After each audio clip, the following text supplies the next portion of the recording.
It wasn't there before. That's what I keep thinking. That damn crayon wasn't on the stairs before. But now it is. And every time I look away, it feels closer.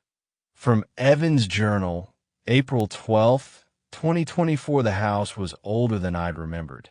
My wife, Julia, hadn't seen it in person yet. She was still finishing up the last week of her nursing contract upstate. So I handled the move-in alone. Big mistake. The real estate listing had called it a charming Victorian fixer-upper nestled on the edge of Briar Hollow. I should have known any home described as nestled would come with creaky floorboards, peeling wallpaper, and enough black mold to drown in. Still, we'd gotten it cheap. Too cheap. The former owner, a widower named Gregory Alcott, had reportedly died in the house, in his sleep, less than 3 months ago. Peacefully, they said, but the realty office had rushed to offload the place. I overheard the receptionist whisper to her co-worker that the Alcott family had been desperate to get rid of it. That should have been my first red flag. I noticed it on my second night in the house. It was late. I had just come back upstairs from the basement laundry room. Carrying a stack of damp clothes, I nearly tripped on something lying on the 5th step from the top. A single red crayon. Waxy. Dull-tipped. Scuffed along the edges like it had been used hard. No label. No box nearby. Just sitting there. At first, I assumed it had fallen out of a box of Julia's teaching supplies. She taught 3rd grade and was always carrying around packs of crayons, markers, and sticky notes. But she wasn't home yet, and I hadn't unpacked any of her boxes. In fact, her boxes were still sealed in the spare room. I tossed the crayon into the trash. Didn't think much of it until I found another one the next morning. This one was on the bottom step. Same shade of red, same scuffed edges, except now it had something drawn on it. At first, I thought it was a smudge, but when I looked closer, I could make out what looked like a crude smiley face drawn right on the paperless side. Just 2 dots and a curved line, etched with something sharp, like it had been scratched in with a nail. I stared at it for a while, the way you'd stare at a hair in your food. Something about it made my stomach churn. I dropped it into the outside garbage can this time. Didn't want it in the house. April 14th. Waking up wrong, I woke to a sound that didn't belong. Creaking. Wood on wood. But not from above. From below. I sat up in bed, heart hammering. The kind of feeling you get when you've been woken to suddenly, like your body isn't sure it's actually safe yet. I turned on the light. Nothing. Walked to the top of the stairs. Nothing. Until I looked down and saw it again. Another crayon. This one was standing upright, balanced perfectly on its waxy end, directly in the center of the stairwell landing. That wasn't possible.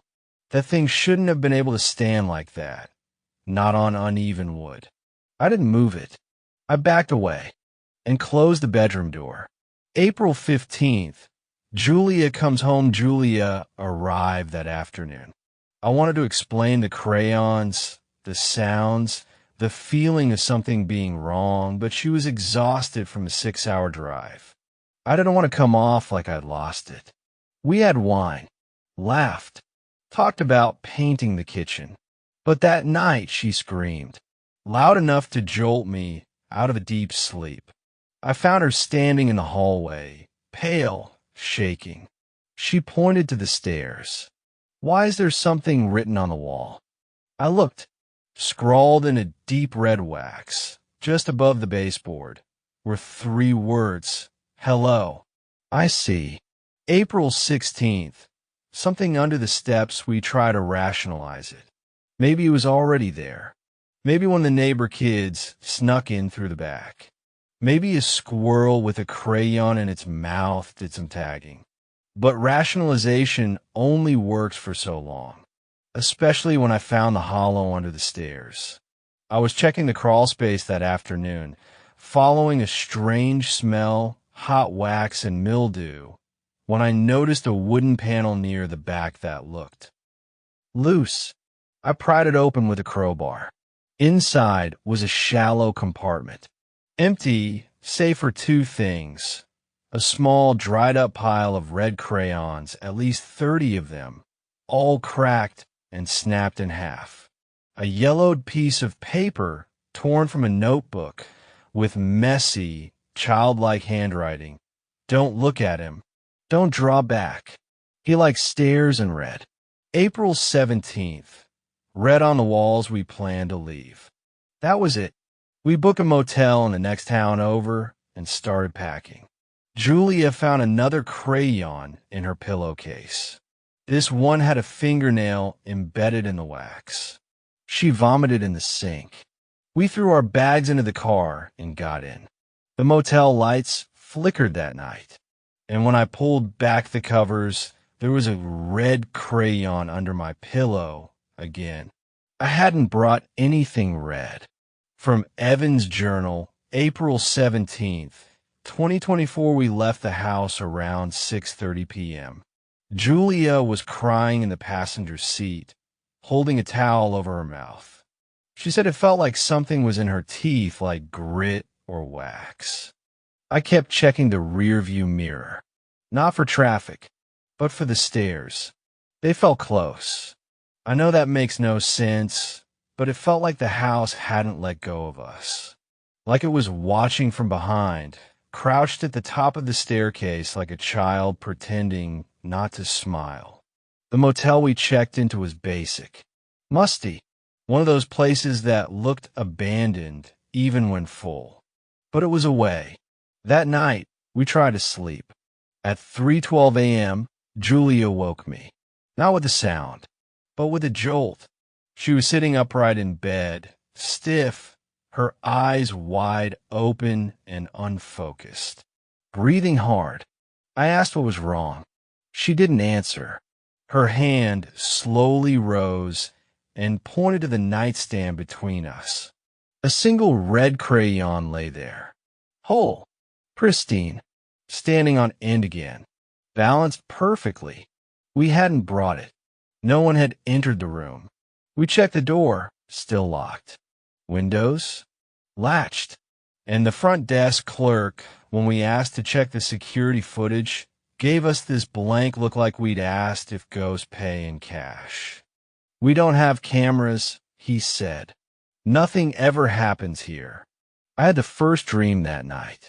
Not a nightmare, at least not at first.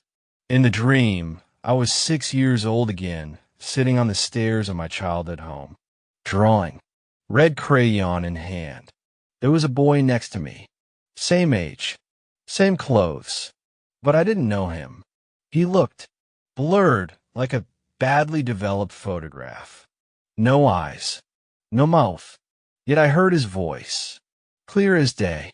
"You're not supposed to leave. He's still hungry."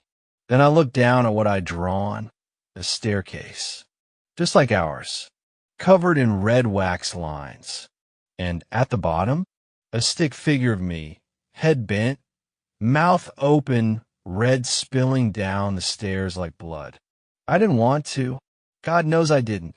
But something pulled at us, like gravity, but deeper, the kind of pull you feel when a part of your memory suddenly gets louder. A rope around the back of your skull. Julia said she felt it too. "Like someone's tugging on my teeth from behind," she whispered. We told ourselves we just needed to get a few things. Important paperwork, Julia's laptop, a box of her replaceable photos, and then we'd burn the whole place down. It was colder than it should have been for April. Inside, the house smelled like old crayons left on a radiator. Warm, sweet, wrong. We didn't speak, just moved room to room in silence, gathering things. The air was still, like the walls were holding their breath. Then we heard it, scraping, from the stairs. We turned. At the top of the staircase, there was a figure, small, sitting cross-legged, holding a red crayon in one hand. The other hand was pressed against the wall, dragging the wax slowly in a downward curve. A word. Stay. That's the part one hate the most. We didn't run. We watched. Frozen. The figure wasn't a child. It was shaped like one, but too still, too smooth, like someone had melted plastic into a mold of a child and forgotten to give it a face. Its hands were too long, and when it finished writing, it stood slowly. Not all at once, like its limbs were remembering how to move. Then it stepped backwards up the stairs, each foot touching down with a hollow thump. And when it reached the top, it crouched, like it had never left, like it had always been there. We found a journal in the basement. It was inside a rusted, old filing cabinet behind the boiler, wrapped in a plastic bag. The name on the first page, Eleanor Alcott, 1963, same last name as the former owner. The journal was full of drawings. Red crayon. Dozens, hundreds of drawings of a staircase. Some winding downward into nothing. Some covered in red lines like rivers. Some with stick figures curled up at the bottom. And one that made my hand shake as I held it. It was our exact staircase. Down to the third step, missing a corner. And at the top was a dark figure, crouched low. Below it was written, "He paints in wax. He watches from above. Don't give him red." Julie has been speaking in her sleep, sometimes just mumbling, other times in full sentences, like she's answering someone. No, I won't go back down. He's not done drawing. He said I'm next. Last night, she started crying and wouldn't stop. She woke up with red smears across her arms. Waxy, like fingerprints. Mine were clean. She hasn't spoken since. Every morning now, we find a crayon moved, sometimes to the fridge handle, sometimes tucked into the folds of the couch. Once, I opened the medicine cabinet to find 7 red crayons laid in a row, each slightly larger than the last, and each had a small name scratched into it. The last one read, "The red isn't just wax anymore. It spreads without touch. It listens." From Evan's journal, April 25th, 2024, we stayed up all night. Julia didn't speak, just sat curled on the couch under a quilt, her eyes red and glassy. She kept flinching every time the house creaked or when the radiator groaned. I kept watch on the stairs. I left every light on in the house, but the staircase remained shadowed. The upper half almost swallowed in a kind of blackness that light refused to penetrate. I counted 9 steps before the rest disappeared. Around 2:17 a.m., I noticed it again. Another red crayon. This one had teeth marks. I set up my phone to record the stairs overnight. I didn't tell Julia. She hadn't spoken in nearly 48 hours now. The next morning, I checked the footage. Nothing. For the first few hours, just silence. Then, around 3:12 a.m., the screen flickered. The phone let out a soft static whine, like a cassette rewinding. Then, movement. Something crawled into the frame. Not crawled. Low to the ground. Limbs backwards. It stopped on the 5th step, the same one I found the first crayon on. Its head slowly tilted toward the camera. There were no eyes, no face. Just red smears where features should be. And then, no movement for a full minute. Until suddenly the camera cut out. When I opened the phone's gallery again, there was a new file. A photo of me, sleeping. Julia finally whispered something. "He's waiting for you to draw." "Who?" I asked. She just looked up at the ceiling and whispered, "The boy with no mouth." She hadn't seen the wall yet. I found it while pacing the hallway. The narrow wall between the bathroom and the linen closet had a series of red crayon lines. Dozens, all in parallel, like tally marks scratched over and over. Some were long, curling off into squiggles. Others were short and deep. The wax sunk into the wood as though it had been carved, not drawn. In the center of the wall was a crude symbol, a circle of stairs spiraling downward, drawn with impossible detail for a crayon. Underneath it, 3 words: no drawing after dark. There was a locked door at the end of the second-floor hallway. We never had a key for it. The realtor said it had been sealed for years. But that night, around midnight, the door creaked open by itself. I took a flashlight and stepped inside. Dust. Old. The smell of damp wood and old candles. At the center of the room was a child-sized desk. On top of it, a sheet of paper and a single red crayon. Something had been drawn. At first, it looked like a child's scribble. But as I adjusted the light, I realized it was a staircase, our staircase leading into a yawning pit.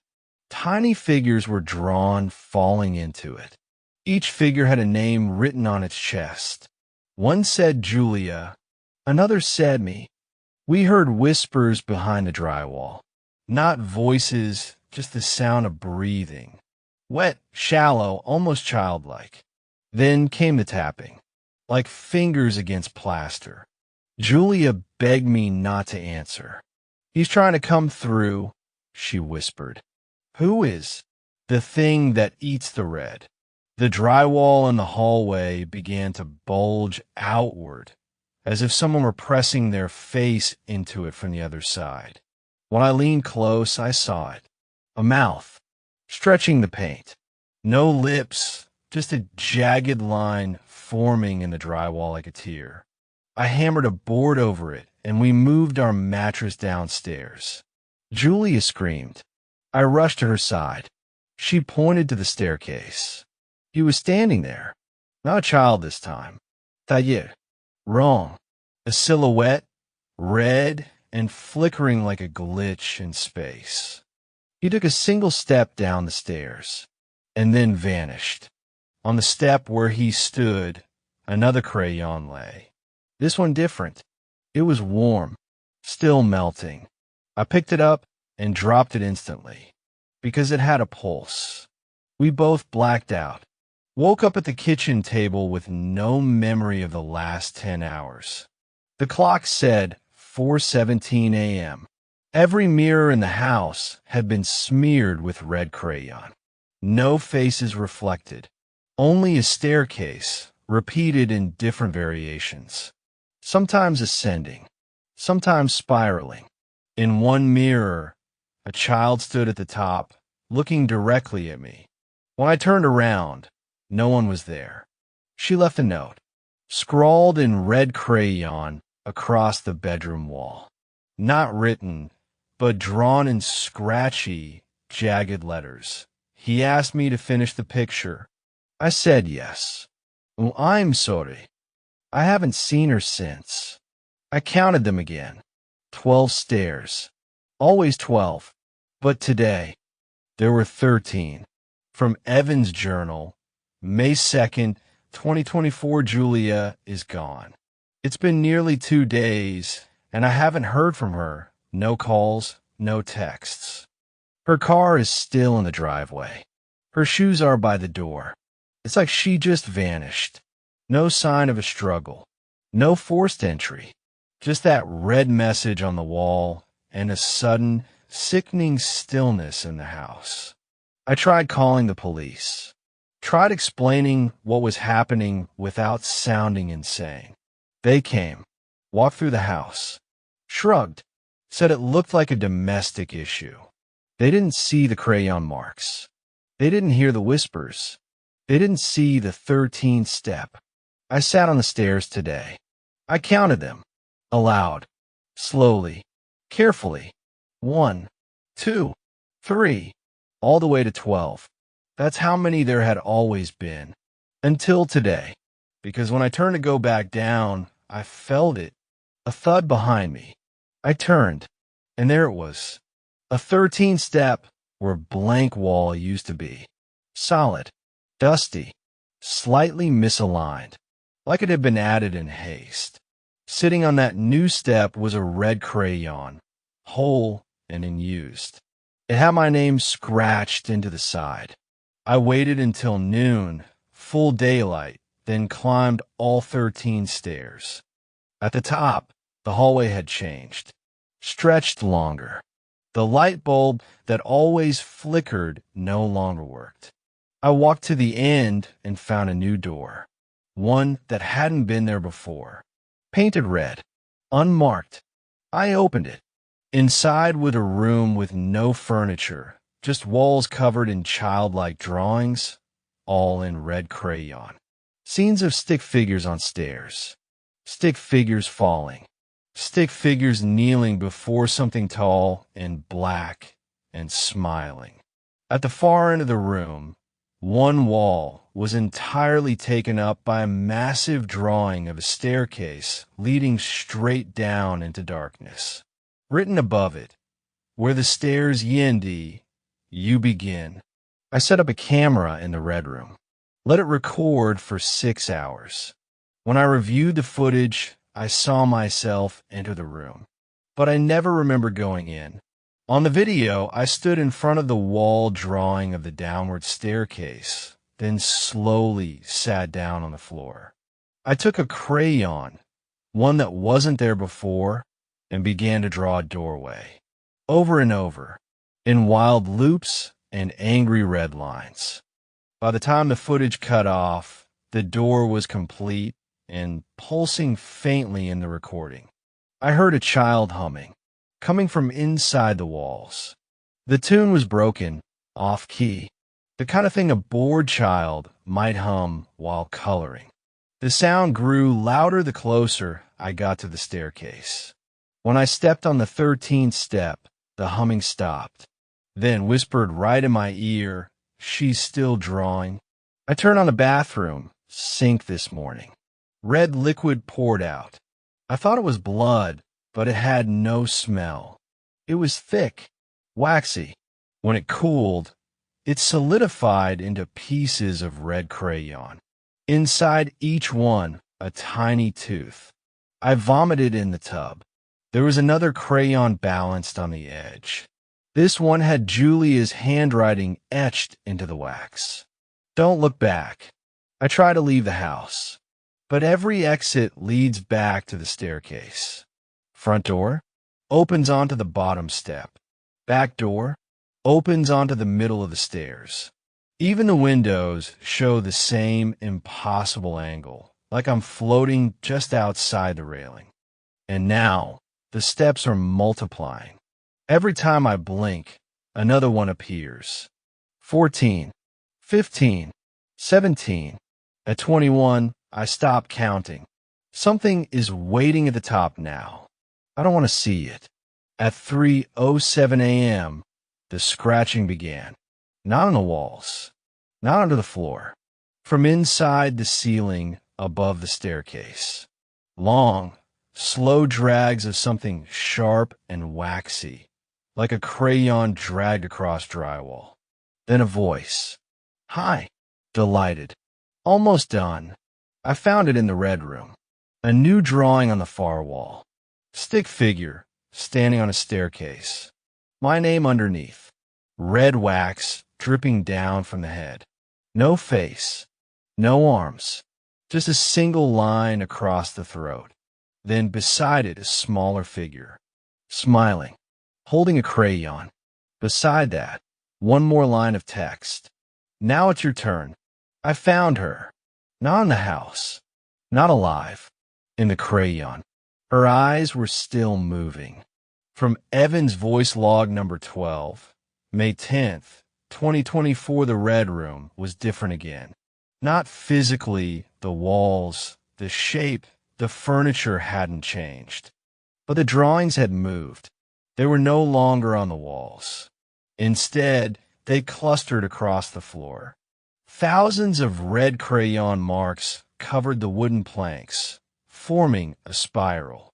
A staircase downward drawn in sick, disjointed loops, descending into a center that pulsed like a heartbeat. I couldn't bring myself to step into it, but when I bent closer, I saw something new. A name, Julia, written in uneven block letters near the middle of the spiral. And just above it, a figure drawn in simple red lines, mouth agape, falling endlessly. The picture of Julia and I on our wedding day had changed. It sat on the kitchen counter where I left it months ago during the move. Only now it was different. Julia's face had been erased, scrubbed out by something red. And next to me in the photo now stood a child-shaped figure, hand in mine, eyes hollowed out into empty wax pits. Worse yet, the back of the frame had been pried open. Inside, behind the photo, I found something lodged inside the frame backing. A shredded scrap of a child's drawing, crumpled and stiff with wax. It showed a stick figure dragging another down a staircase. Written in the top corner, "Home is where the stairs end." I opened a kitchen drawer to find all the utensils gone, replaced with rows of red crayons, each in pristine condition. Except for one. It twitched when I reached for it. The wax was warm, slick. I pressed a fingertip to it and felt something beating inside, like a tiny second heart. When I tried to throw it out the window, the crayon landed back on the counter the moment I turned my head. Closer, leaning toward me. I went back to the red room. I didn't want to, but I had to know. The spiral on the floor, it's not paint, not wax. It's a door. I dropped a marble into the center. It didn't bounce. It didn't stop. I heard it fall for 11 seconds. Then it screamed. I woke to her voice, coming from beneath the stairs. Whimpering, pleading. Evan. It wasn't a recording. It was an echo. It was her. I pressed my ear to the hardwood and heard fingernails scratching from the other side. Muffled sobs. Short, panicked breathing. I ripped up the stairs with a crowbar. Underneath, in a dark hollow filled with dust and cold air, I found red drawings, hundreds of them, taped to the underside of the stairs, all drawn by the same hand. Each one showed a child with no face holding a crayon. Beside them, a woman, crumpled, mouth open, falling. Each drawing ended the same way. Julia. I stepped into the red spiral. Just 1 foot. The floor felt spongy, soft like wax left out in the sun. Then the room groaned. The walls began to peel downward, like melting paper. And I saw it.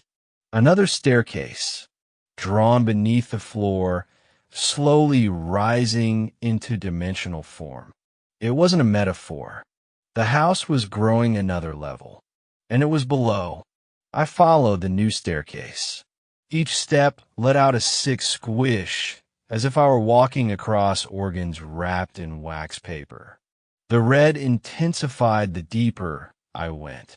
The air was thick, tasting like melted crayon and old pennies. At the bottom of the stairs was a door made entirely of red wax, slightly ajar. Inside a room, and in the center, Julia.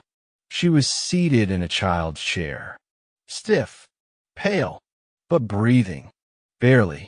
Her hands were moving across a sheet of paper, drawing, over and over.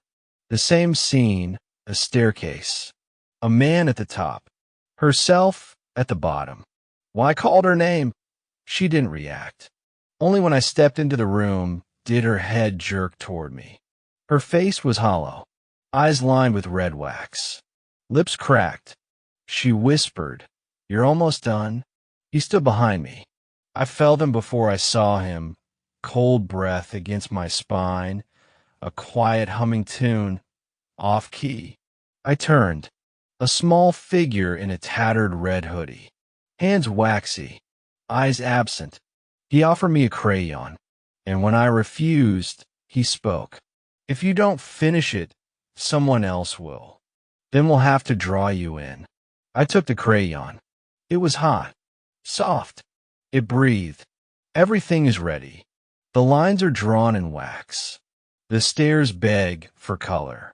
And if you refuse, someone else will. Last entry. Evan's hand trembles on the page. Evan's voice log number 15, 2:13 a.m. I'm writing this fast. I don't know how else to tell it. The spiral is real. The wax door below exists, and Julia is down there, drawing. He's the child in the hoodie. He said if I don't finish, he'll erase me and draw me where Julia is standing. So here I am, ready. The crayon is in my hand. I've never felt this sick. I've never been this tired. But I have to do it. I press my hand to the stair spiral. Its texture is disturbingly warm and slightly sticky. I can feel the wax seep under my skin as if it's already trying to tether me in place. Each step vibrates with a hum of something unseen. I pause. A whisper comes from the walls. Finish it. The red figure, not child, but boy, emerges from the shadows. His hoodie zips itself halfway down. Crayons jiggle in his pocket. He watches silently. I begin drawing onto the spiral itself. One step, one crayon line. I draw myself, figure at the top of winding red stairs. My hand shakes. The wax melts as I draw, pooling into thick beads along the grooves. It's unlike any crayon I've held. It bleeds under pressure. Julia's whisper echoes again. You're almost done. Her voice is distant, fragile. I can't see her, but I feel her watching through layers of drywall. I continue.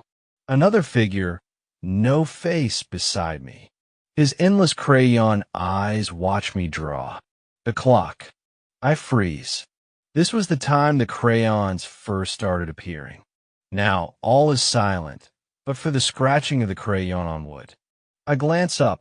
There are 13 figures drawn now, even though originally it was 12 steps. I draw the 14th figure myself. A stick figure me, mouth open, raising a crayon. The spiral is complete. It glows faintly. The steps pulse as if beckoning. Another voice whispers, now draw the door. I sketch an archway at the bottom, just a crude doorway. The line stops drawing across the boards. The spiral shifts, deepens. The steps sink. A door took shape, sealed in red. It leans open now, a silent invitation. My nipple touches the first bar of wax. I step forward. The floor feels like cold skin. A hand grabs my ankle softly, pulling. Inside the spiral room, walls bowed inward. Everything in red. Paintings of stairways end at this unknown place. I see Julia, standing in the center. She doesn't talk, only stares. Her eyes. I advise you not to picture her. She has no eyes, only faint depressions edged in scarlet wax. She holds a crayon and draws a staircase behind me. Your turn, she mouths. The boy appears behind her, his hoodie stained crimson. No face. He steps in front of Julia, pushing her aside. He says in my head, it's your turn to finish. He places a crayon in my hand. It pulses. I lift the crayon with shaking fingers. The walls shift again.